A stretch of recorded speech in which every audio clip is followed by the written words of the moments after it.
जरा सोचिए क्या हो अगर एक वैम्पायर अपनी जान बचाने के लिए एक इंसान से डील करे। एक ऐसी कहानी जो दोस्त, प्यार और सेक्रीफाइस के बेहतरीन मोड़ पर खत्म होती है। किज़ुमोनोगाटरी सिर्फ एक एनिमे नहीं बल्कि एक इमोशनल रोलर कोस्टर है जो आपके दिल और दिमाग दोनों को ही झंझोर कर रख देगा। तो बिना किसी देरी के चलिए शुरू करते हैं। एनिमे की शुरुआत में हमें एक लड़के को दिखाया जाता है जो थोड़ा सा पागल दिख रहा था, लेकिन वो होता नहीं। वो एक सुनसान से बिल्डिंग में घूम रहा था। फिर वो बिल्डिंग की छत पर जाता है। वो लड़का महसूस करता है कि सूरज की किरणों की वजह से उसका शरीर जल रहा है। वो इधर उधर भाग रहा था क्योंकि उसके शरीर में बहुत दर्द हो रहा था, लेकिन वो मरता नहीं है। उसका शरीर जितना जलता है उतना ही खुद को रिजनरेट कर लेता है। और यहाँ पर हमें पता चलता है कि ये लड़का कोई नॉर्मल ह्यूमन नहीं है। तभी हमें इस लड़के का फ्लैशबैक दिखाया जाता है जहाँ स्प्रिंग के मौसम में ये लड़का ऐसे ही घूम रहा होता है। तभी उसके सामने बहुत सुंदर सी लड़की आ जाती है और वो जब दोनों करीब आ जाते हैं तब बहुत तेजी से हवा चलने लगती है। उसके बाद आप समझ ही गए होंगे क्या हुआ होगा। यहाँ पर लड़की को देखकर हमारा हीरो शर्मा जाता है और वहाँ से भागने लगता है। तभी वो लड़की उसे पकड़ लेती है और कहती है, और यहाँ अरारागी चौंक जाता है कि इस लड़की को उसका नाम कैसे पता। वो तो किसी से इतना बोलता भी नहीं है, अपनी क्लास में चुपचाप रहता है। तब वो बोलती है कि वो उसे जानती है क्योंकि वो दोनों एक ही स्कूल में पढ़ते हैं। अरारागी बोलता है, मैं भी तुम्हें जानता हूँ, तुम हानिकावा हो। यहाँ पे हमें पता चलता है अरारागी सीक्रेटली हानिकावा को लाइक करता है और फिर दोनों बातें करते हैं। बातों ही बातों में हानिकावा बोलती है, क्या तुमने सुना है शहर में एक वैम्पायर घूम रही है जिसके गोल्डन बाल हैं और वो बहुत सुंदर है। वो केवल रात में ही निकलती है, लोगों को मारकर उनका खून पी जाती है। अरारागी बोलता है, नहीं, मैं इन सब चीजों में यकीन नहीं करता।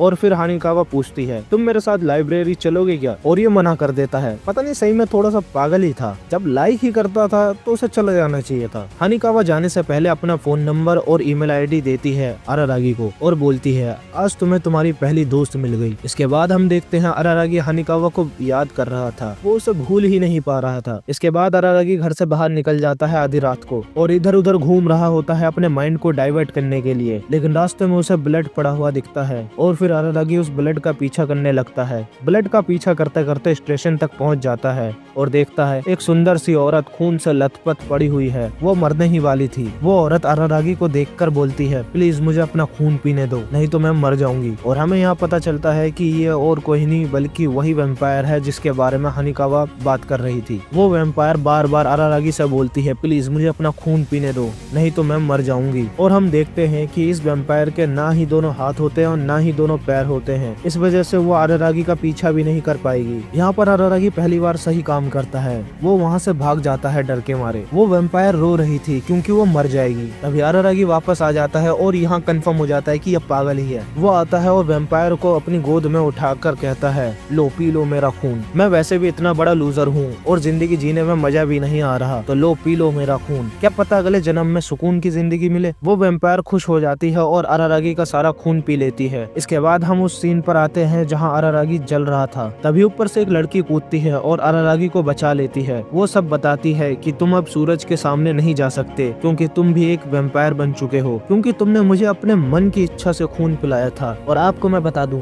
ये लड़की वही वैम्पायर है जिसे अरारागी ने अपना खून दिया था। क्योंकि अरारागी में इतना खून नहीं था इसलिए वो वैम्पायर अपने ओरिजिनल फॉर्म में नहीं आ पाई। क्योंकि इस वैम्पायर का नाम है हार्ड अंडरब्लेड, तो हम इसे वैम बुलाएंगे। तो अरारागी वैम से बोलता है, क्योंकि मैंने तुम्हें बचाया अब तुम मुझे नॉर्मल ह्यूमन बना दो। तो वैम उसे बोलती है वो ऐसा नहीं कर सकती क्योंकि उसके लिए उसे ओरिजिनल फॉर्म में आना होगा। फिर वैम बताती है कि उसको 3 वैम्पायर स्लेयर्स ने मिलकर मारा था। उन तीनों के पास वैम के दोनों हाथ और दोनों पैर हैं और जब तक उसके बॉडी पार्ट्स नहीं मिल जाते तब तक वो ओरिजिनल फॉर्म में नहीं आ पाएगी। फिर वैम बताती है, अगर तुम्हें वापस नॉर्मल बनना है तो तुम्हें उन तीनों को मारकर मेरे चारों पार्ट्स वापस लाने होंगे। तो अरारागी बोलता है, अगर तुम तीनों को नहीं मार पाई तो मैं कैसे मार पाऊंगा। तो वैम उसे बताती है कि वो उस वक्त तैयार नहीं थी, उन तीनों ने एक साथ हमला किया था। अरारागी इस समय उन तीनों से ज्यादा स्ट्रॉन्ग है, वो उनसे 1 वर्सेस 1 करेगा तो आराम से जीत जाएगा, बस उसको 1 वर्सेस 3 नहीं करना। ये सुनकर अरारागी निकल जाता है वैम्पायर स्लेयर को ढूंढने। फाइनली जब उसे एक स्लेयर मिल जाता है तो वो नोटिस करता है कि बाकी के 2 स्लेयर भी इसी के साथ हैं। डेमोटर्जी, एपिसोड और कटर, वो तीनों मिलकर अरारागी पर हमला कर देते हैं। तभी बीच में ओशिमो आ जाता है और अरारागी को बचा लेता है। फिर वो दोनों मिलकर वैम के पास वापस जाते हैं और वहाँ हमें पता चलता है कि ओशिमो किसी के साइड नहीं है, वो बस एक बीच के मीडिएटर की तरह है। वो ना ही वैम्पायर की साइड से है ना ही ह्यूमन की साइड से है। ओशिमो वही करता है जो उसका मन करता है। फिर वो अरारागी से बोलता है वो हेल्प कर सकता है 1v1 अरेंज कराने में, लेकिन उसके लिए वो 2 मिलियन येन लेगा। अरारागी इस बात को मान लेता है। फिर ओशिमो एक वैम्पायर स्लेयर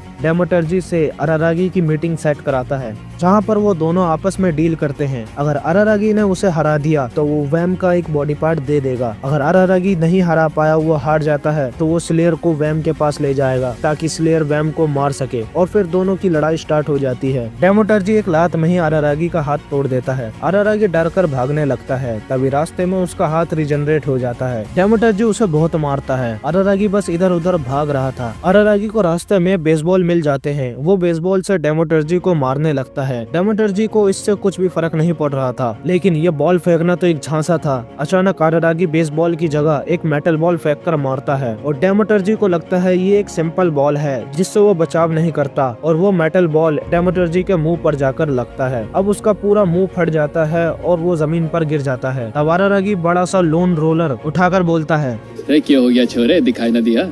और यहाँ पर डेमोटर्जी हार मान लेता है क्योंकि ये स्लेयर्स वैम्पायर की तरह अपनी बॉडी को जल्दी रिजनरेट नहीं कर पाते। इन्हें 2 से 3 दिन टाइम लग जाता है। और यहाँ पर डेमोटर्जी को हराकर अरारागी को वैम का एक पैर मिल जाता है, जिसे खाकर वैम थोड़ी सी बड़ी और ताकतवर हो जाती है। इसके बाद हम देखते हैं हानिकावा अरारागी से मिलने आती है। अब इन दोनों के बीच दोस्ती थोड़ी गहरी हो गई थी। हानिकावा अरारागी के लिए कपड़े लेकर आई थी। अरारागी हानिकावा को सब कुछ सच सच बता देता है कि उसके साथ क्या हो रहा है। अब वो जा रहा है एपिसोड से लड़ने, जो डेमोटर्जी से भी ज्यादा ताकतवर है, और वहीं उसे वैम का दूसरा पैर मिलेगा। फिर वो एपिसोड से मिलने जाता है, जो दूसरा वैम्पायर स्लेयर होता है, और उसके पास फॉग और मिस्ट की पावर होती है, और तो और उसके पास एक बड़ा सा क्रॉस भी होता है। वो अरारागी की अच्छी खासी धुलाई करता है। अरारागी उसके सामने टिक नहीं पाता। फिर हानिकावा आकर बोलती है एपिसोड के पास फॉग और मिस्ट की पावर है। अभी एपिसोड अपना क्रॉस फेंक कर मारता है, जिससे हानिकावा का पेट कट जाता है। ये देखकर अरारागी एपिसोड को जानवरों की तरह मारने लगता है। वो एपिसोड को उड़ा के लेके जाता है किसी स्टेडियम में, जहाँ पर बहुत ज्यादा डस्ट उड़ा देता है, जिसमें फॉग और मिस्ट सरवाइव नहीं कर पाते, और एपिसोड बहुत ज्यादा कमजोर हो गया था।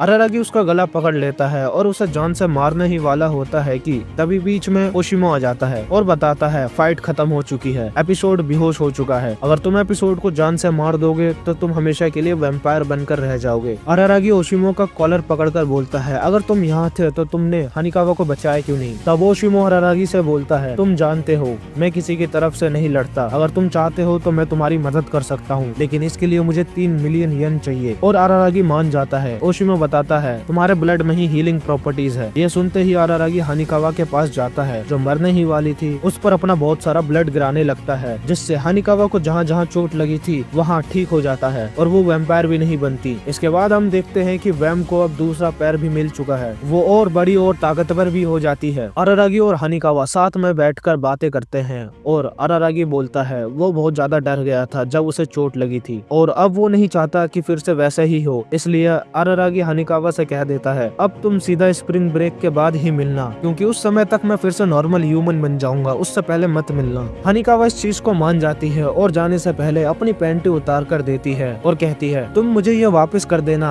जब तुम स्प्रिंग ब्रेक के बाद मिलने आओगे। पता नहीं क्या ही चल रहा है इस एनीमे में। और फिर जाने से पहले कहती है तुम खुद सोचो, तुम्हें तो बस एक आदमी से लड़ना है, मुझे बिना पैंटी के अपने घर वापस जाना है। और फिर वो घर जाने लगती है, लेकिन वो घर नहीं पहुंचती क्योंकि उसे कटर पकड़ लेता है। कटर तीसरा वैम्पायर स्लेयर होता है और इसी के पास वैम के दोनों हाथ होते हैं। अब अरारागी बोलता है तुम्हारी लड़ाई मुझसे है, उसे छोड़ दो। कटर बोलता है मैं जानता हूँ तुम बहुत ज्यादा ताकतवर हो, तुमने उन दोनों को हरा दिया तो मेरे को भी हरा ही दोगे, लेकिन मैं अभी हारना नहीं चाहता। मैं चाहता हूँ जैसे ही फाइट स्टार्ट हो तुम हार मान लो और मुझे वैम के पास ले चलो ताकि मैं वैम को मार दूं। अब इस टाइम तक अरारागी इतना पावरफुल हो चुका होता है कि जैसे ही फाइट स्टार्ट होती है अरारागी कटर को लपेट देता है और उसे बहुत मारता है और उसे हरा देता है। यहाँ से उसको वैम के दोनों हाथ भी मिल जाते हैं। वैम को दोनों हाथ मिलते ही वो अपने फुल स्ट्रेंथ में आ जाती है। अरारागी उसे बोलता है अब मुझे नॉर्मल ह्यूमन बना दो। वैम बोलती है पहले थोड़ी बातें कर ले, उसके बाद मैं तुम्हें ह्यूमन बना दूंगी। वो दोनों एक दूसरे के साथ बहुत ज्यादा एंजॉय करते हैं, वो खुश होते हैं। अरारागी बोलता है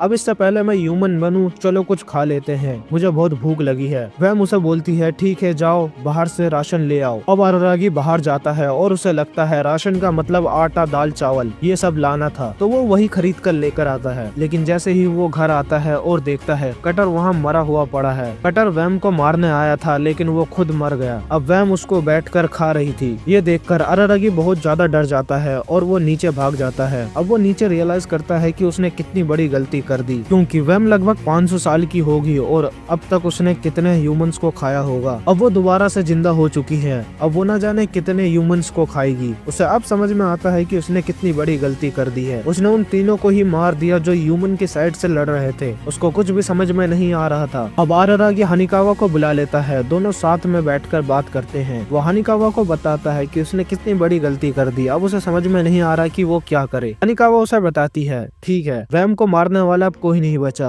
तो उसे तुम मारो। और अब अरारागी वैसा ही करता है। अरारागी और वैम में अच्छी खासी लड़ाई होती है। अरारागी किसी तरह से वैम को मार ही चुका था। अगर अरारागी को वापस ह्यूमन बनना है तो उसे वैम को खत्म करना होगा। और एक्चुअली में ये वैम का ही प्लान था। वो अरारागी के हाथ से ही मरना चाहती थी, क्योंकि वैम अपनी 500 साल की लाइफ से बहुत ज्यादा बोर हो चुकी थी। तभी उसने प्लान बनाया था कि वो अरारागी के हाथों से ही मरेगी और वैम को उसकी लाइफ से आजादी मिल जाएगी। लेकिन अरारागी किसी को जान से मारना नहीं चाहता था, क्योंकि वो अगर किसी को जान से मार देगा तो उसके ह्यूमन होने का कोई फायदा नहीं। अरारागी इतना ज्यादा कंफ्यूज हो जाता है कि वो ओशिमो को बुलाता है। ओशिमो बताता है तुम इसका इतना ज्यादा खून पी लो कि ये लगभग एक इंसान बन जाए और कभी किसी को ना मार पाए, लेकिन तुम एक वैम्पायर बन के ही रह जाओगे और तुम्हें रोज अपना खून पिलाना होगा वैम को ताकि वो मर ना जाए। अरारागी इस चीज को मान जाता है। अब अरारागी और वैम ना ही दोनों पूरी तरह से ह्यूमन हैं और ना ही दोनों पूरी तरह से वैम्पायर हैं। और ये एनीमे यही खत्म होता है। सही बताऊं तो ये एनीमे मेरे को कुछ खास नहीं लगी। आप लोगों को कैसी लगी कमेंट्स में जरूर बताएं और नेक्स्ट वीडियो किस एनीमे पर बनाऊं ये भी कमेंट्स में जरूर बताएं।